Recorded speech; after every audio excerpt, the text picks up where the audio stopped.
弟兄姊妹平安，今天是2024年的9月18号。今天的经文是诗篇119篇169节到176节，以赛亚书第10章12节到30节，约翰福音第7章25节到36节。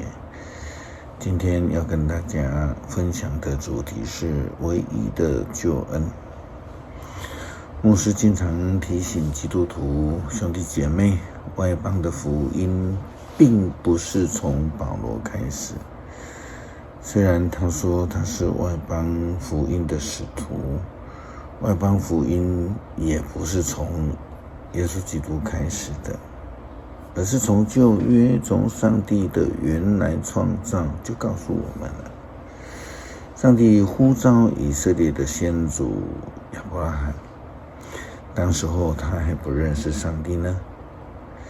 上帝领以色列人出埃及，就是伸手进入了这个外邦的国度，他施行神迹，让外邦的国度看见，知道上帝是万王之王，万主之主，是世人唯一的盼望。先知以赛亚在以赛亚书第10章12节到30节这样说道：但是主说，我要在锡安山和耶路撒冷工作完毕以后，我要惩罚亚述王的夸张和骄傲。亚述王夸口说，这一切都是我一个人的成就，我多么强大，多么精明能干！我废除了这些国家的疆界，也夺取了他们所有的财富。我像强壮的牛一样践踏当地的子民。世上的国家好像鸟巢，我搜刮他们的财富，像在鸟巢中捡蛋那么的容易。没有一个翅膀敢对我震动，没有一张嘴巴敢对我鸣叫。但是上主说，难道斧头会比使用斧头的人伟大吗？难道锯子会比使用锯子的人重要吗？棍子是不能把人举起来，人却能使用棍子。所以至高的上主，万军的统帅，要用疾病和惩罚那些饱足的人。以色列神圣的上帝要成为火焰，有一天之内，他要烧尽一切，连荆棘都不能免。繁茂的丛林和肥沃的田地都要彻底的被毁灭，正像一个患重病的人气息死亡。林中剩下的树木不多，连小孩子都能数得出来。当初劫后余生的以色列人民回来的时候，他们再也不依赖那几乎把他们毁灭了的国家，他们要真正的信靠上主，以色列神圣的上帝。上帝要伸手介入外邦的政权，拯救以色列人民，正如同当时候他介入了埃及新神迹，拯救以色列人出埃及一样。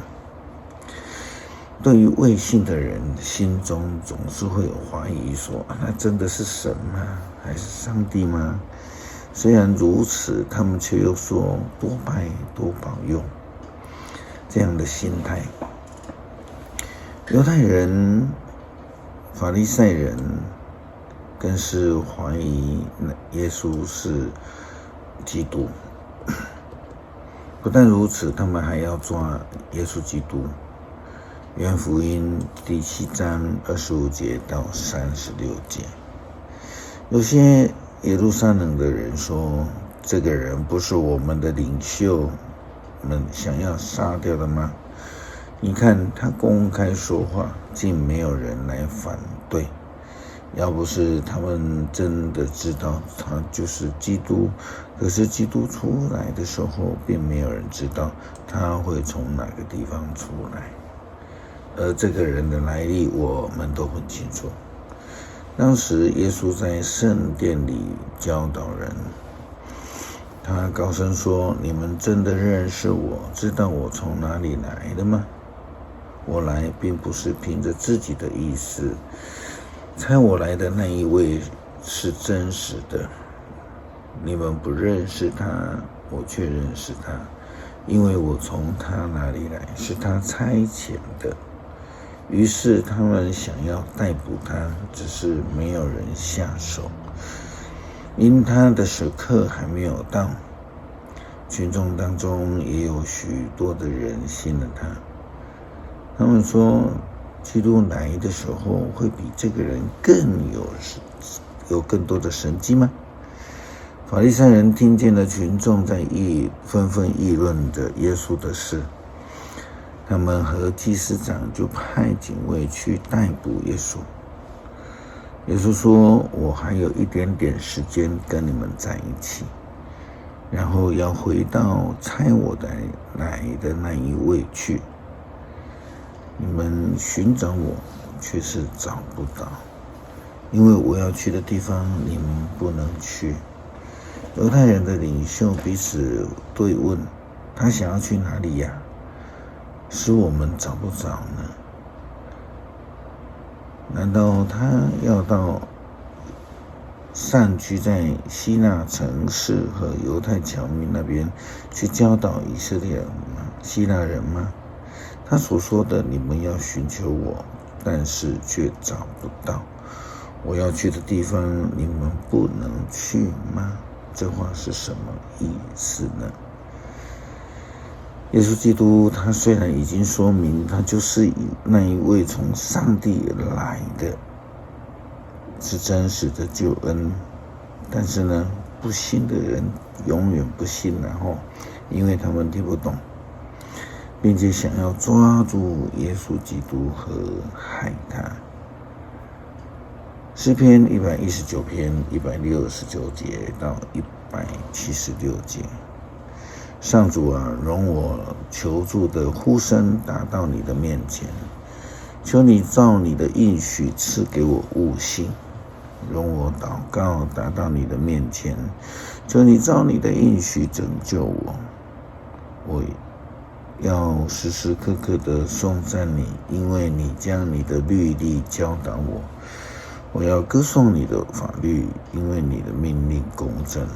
求你随时帮助我，因为我遵从你的命令。